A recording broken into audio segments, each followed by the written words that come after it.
Live and get the thing going. Good day, everybody. This is Yin Yang in California with Morsels of a Thought number 1520. Uh, when we were little kids, we used to say 5, 10, 15, 20. That's what it reminds me of. So I'm just trying to get the camera straight. Sorry about this. It's a little late, I know.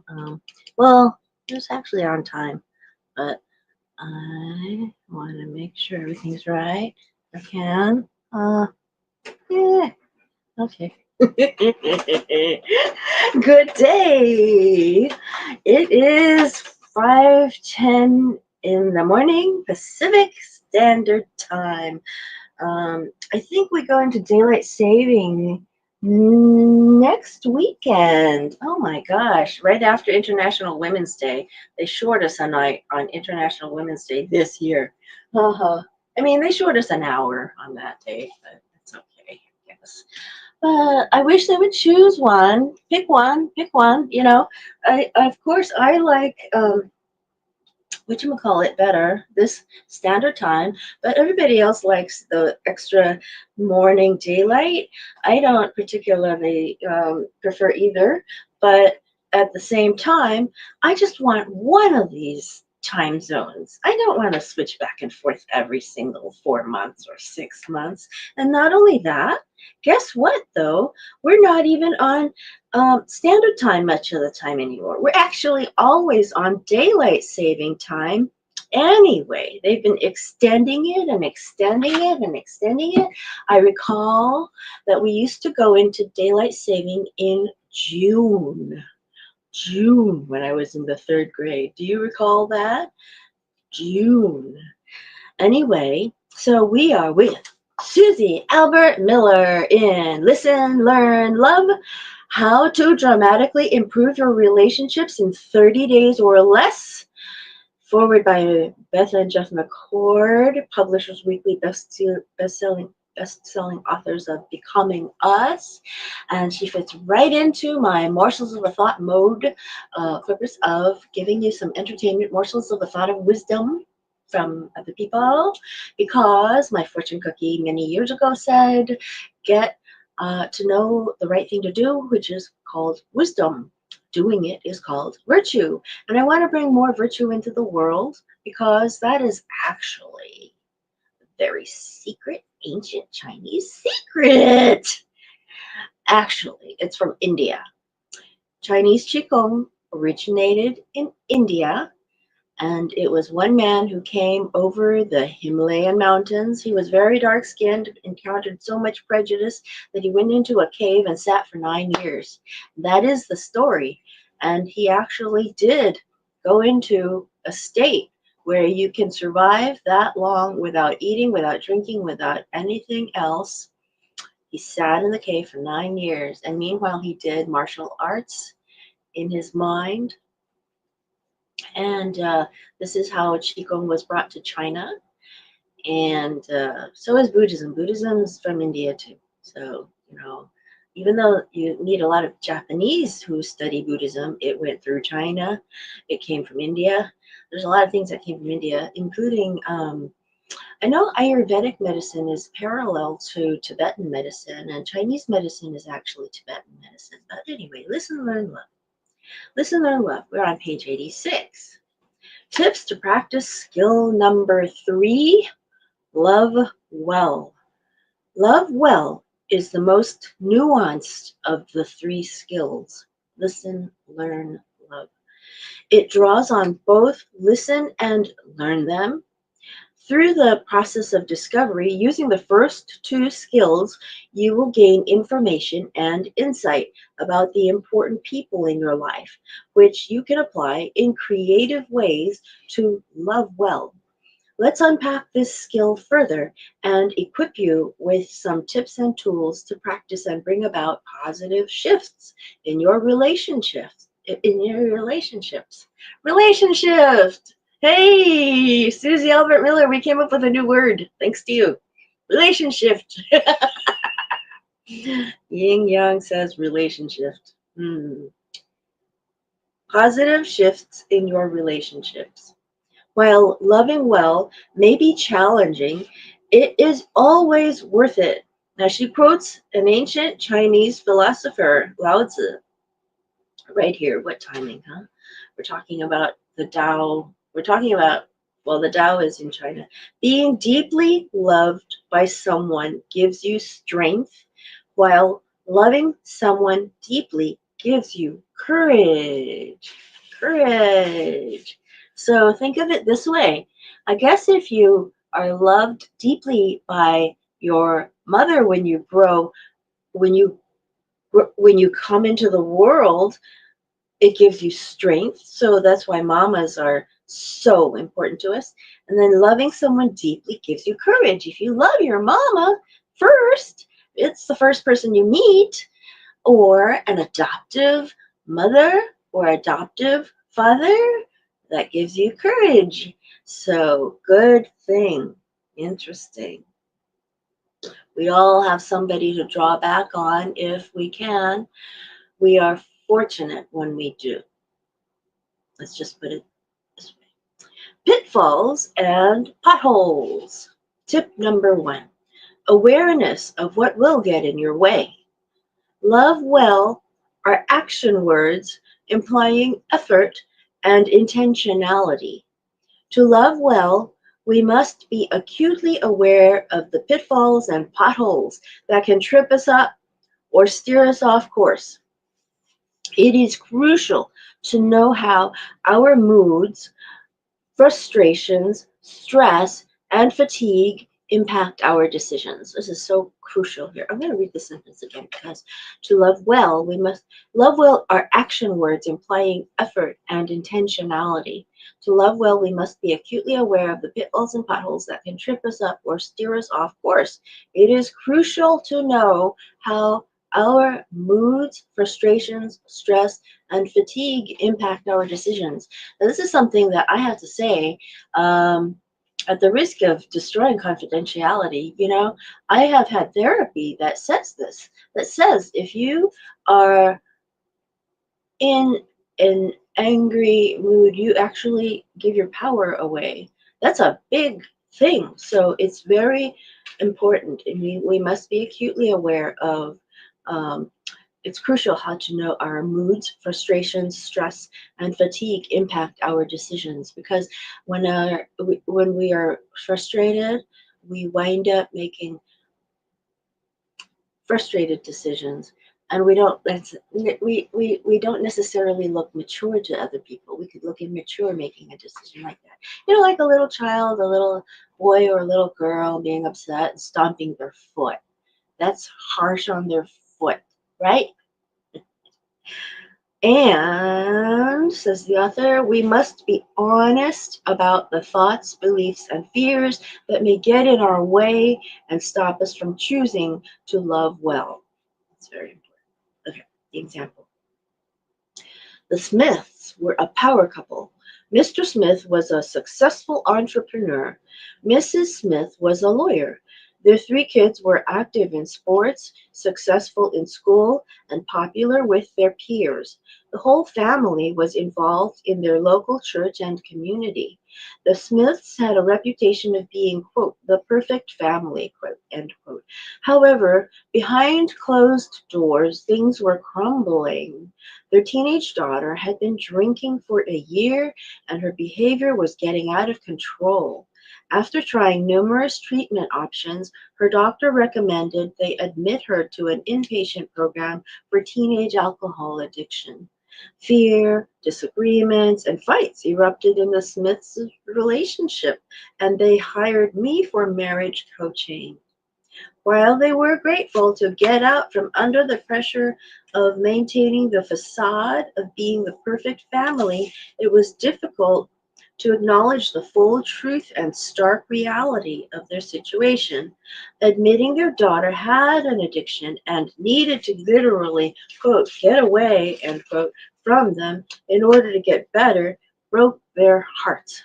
Facing reality and taking this difficult and very public action was not only gut wrenching, but also tugged at their, quote, what will people think, end quote. strings. For all our independence and self confidence, let's be honest and acknowledge that at one time or another, we have all thought, what will people think? Do you remember the Magnificent Ambersons where I read that whole thing? The second half of the whole story was where the son takes her away because of what people would think. He did all that for nothing and she passed, you know? That, remember that? That was way back when. What will people think? You can wind up hurting yourself if you think this too long. Full disclosure, says the author, this fear has tripped me up. I can recall numerous times when I needed to remind myself that another's perception of me ultimately doesn't matter. It was an exercise in clinging to the truth so I could get out of my own way, make the best decision, and take action regardless of what anyone else might think.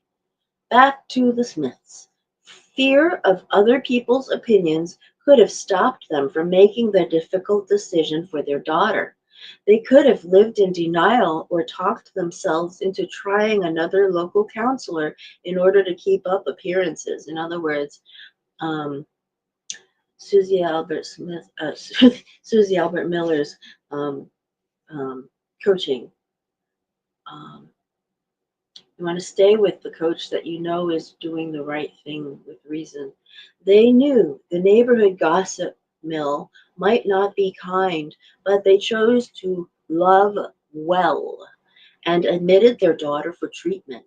She got the necessary help and recovered. The Smiths built a strong marriage and their family is resilient. Their dark graves of their dark days of grief and struggle eventually led to a sense of freedom. They no longer feel pressure to be the perfect family. The Smiths enjoy authentic and delightful relationships with one another and their kids. Today, they encourage and work with other families who are struggling with similar issues. So, there is that Chinese saying, 家家有本难念的经. Every home has a severe scripture, uh, hard to read, something to read that's really hard to read. 难念的经 means heartbreaking. Well, it doesn't mean heartbreaking, it just means hard to read. The scripture of every family is hard to read. That's really hard. I mean, that's what the Chinese saying is. And I wish a lot more people knew it. Um, I notice when I say it to people, like at church or something. I mean, I don't go to church really. Church is in your heart, it's not a building. So I don't regularly go to church, but that's my habit. But when I notice that people are having a problem and they have the courage to tell me, I just say, look, my grandfather always said this Chinese saying, which is 家家有本难念的经. Every home has a hard to read scripture. Every home has something that's heartbreaking or hard. It takes courage, says the author. It takes courage to acknowledge what could stop us from making the hard decision to say the deeper yes in choosing to love well. Sometimes I don't want to admit it is a choice. I want to ignore or deny responsibility. Oh my goodness, can I ever say a lot about that? Blaming someone or something else is easier, but doing so isn't healthy, honest, or beneficial for any relationship or for the self, honestly. Loving well, that's what I added in, but anyway. Loving well involves examining our motivations and making intentional choices. Sometimes it's harder than we ever imagined. Yes. Another example of being aware of what could trip us up from choosing to love well happened with some clients who live in the South, where manners and customs are particularly important. I was working with a mom and her adult daughter whose relationship had begun to level out after weathering some storms. Now, here, I want to go into a southern accent if I can, but they were enjoying each other, mother and daughter, and getting along. The daughter, Amy, is a bright and independent 20-something who challenges conventions and needs to understand the why. quote unquote, before complying with rules. Her mom, Sarah, is talented, smart, and a peacemaker. Sarah, talk about a Southern name. Amy is a classic millennial who challenges convention. Her independence and tendency to question authority can get in her way and prevent her from loving well. A simple conversation about manners at the dinner table escalated into an argument. The issue: elbows on the table. Wow. Why do I think this is so important? I do. Anyway. Amy thinks etiquette rules are ridiculous and old fashioned and sees little value in them. Amy blew up at her mom because whenever they sit next to each other at the table, Sarah will push Amy's elbow off the table. Amy believes as an adult she should be able to do whatever she wants, even in her mom's home. I'll say something. When you have your elbow on the table, if you do, and someone pushes it off, it's jarring. So I can see how she'd be upset, the daughter, I mean, for that action.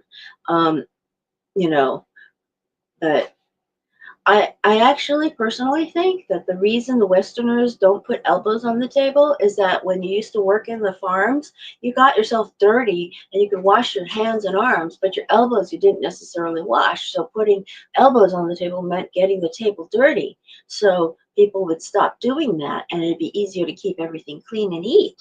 So this is what I think because the Chinese don't have that custom because if your table is big enough to put your elbows on, my goodness, there's usually a crowded room in a small home and a small table. Nobody can really get the space to get that much elbow room. There is no elbow room in a highly populated place, densely populated place like China was in the 1970s and 80s. Goodness gracious. And I wasn't there. I just visited once in the 80s and 90s. Amy argued, I don't know why it is such a big deal that I put my elbows on the table. Sometimes I am just being comfortable, and other times I just do it inadvertently. Softly, Sarah said, it might not be a big deal to you, but it is to me because when you sit with your elbows on the table, I feel like I didn't do a good job raising you. I said to Amy, I know you think no elbows on the table is a dumb rule and shouldn't be a big deal to your mom, but did you hear what she said about why it is important to her? Amy nodded. I continued, so whether or not it makes sense to you, wouldn't it be kind to your mom if you made the effort to keep your elbows off the table? Wouldn't that be a way of loving her well? Reality dawned on Amy. It wasn't about the rule. It was about the respect. Amy realized she had let her personal view of etiquette rules and her fierce independence get in the way of loving well. Two drastically different examples, but both required awareness of how our beliefs, fear, attitudes, or opinions can get in our way and stop us from choosing to love well. In big moments and small gestures, loving well goes a long way toward forming strong relationships. Stress, work, financial relationship, stress, work, financial, relational, or situational can impact our ability to love well. When these pressures are beyond our control, we need to step back and not engage in sensitive or highly charged issues until we have a bit more margin in our lives, minds, and hearts. One step, two step, three step, take steps back.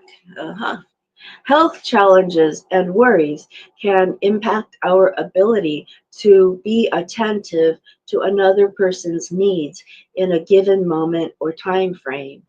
During these seasons, it is important to be honest with yourself, your loved ones, and friends and ask for what you need. Take care of yourself, get some space, and recharge enough to be able to re-enter with some energy and engagement geared toward blessing others. I can address one last example because I am female. Sometimes women can be more sensitive or have a tendency to have a short fuse just every so often, about once a month. In fact, all humor aside, ladies, let's be honest about our hormones and how they affect us. It's better to warn our families up front. This week, talk to the hand. Being aware and honest about what may prevent us from choosing to love well is a big step in practicing this skill. Talk to the hand. I need to know that one. I need to learn that one. Hmm. Short term sacrifice for long term gain. There's a tip number two. Tip number two. Tip number two. I think I'll read it because we got a couple minutes left. Tip number two. Be willing to sacrifice. Sacrifice, by definition, means putting someone else's needs, wants, and desires above our own. It means we are willing to take the blame, be misunderstood, judged, inconvenienced, disappointed, and or bear another's burden. Ooh. In the movie Stepmom, Jackie, a divorced mom, is put in a difficult position when her ex-husband Luke asks her to help break the news to their kids that he is getting remarried. The conversation promises to be difficult because their daughter, Anna, dislikes his fiancée, Isabel, and both she and her brother Ben still hold out hope that their parents will reunite. Isabel is struggling to connect with the kids, and marrying their dad will make that even harder. Luke not only enlists Jackie's help to tell the kids, he also asks her to help to make the transition easier. Jackie has no reason to agree. She is justifiably angry as the dutiful wife whose ex-husband is now marrying a younger woman. However, for the sake of Anna and Ben, Jackie agrees to help Luke. So we'll read the rest of this example next week. And this is so cool. The deeper yes. That's what this chapter is called. The deeper yes. Um, I really think that being willing to sacrifice is incredibly hard for me. I mean, I have heard of people who even, people who, can you imagine somebody taking the hit? What do they call it? Taking the punishment in court for somebody else, like to protect a different person, like a murderer, but the friend taking the blame and then they're serving their, that's hard. I can't believe it. But I'm not a self-sacrificing person. I don't think I am. I mean, I do like to come here and speak every morning, so maybe that's a little bit like self-sacrifice, but I don't feel that way. I feel like it's okay. It's like, I like to do it. So we'll talk later, and I will see you tomorrow. Okay. Old Kinderhook.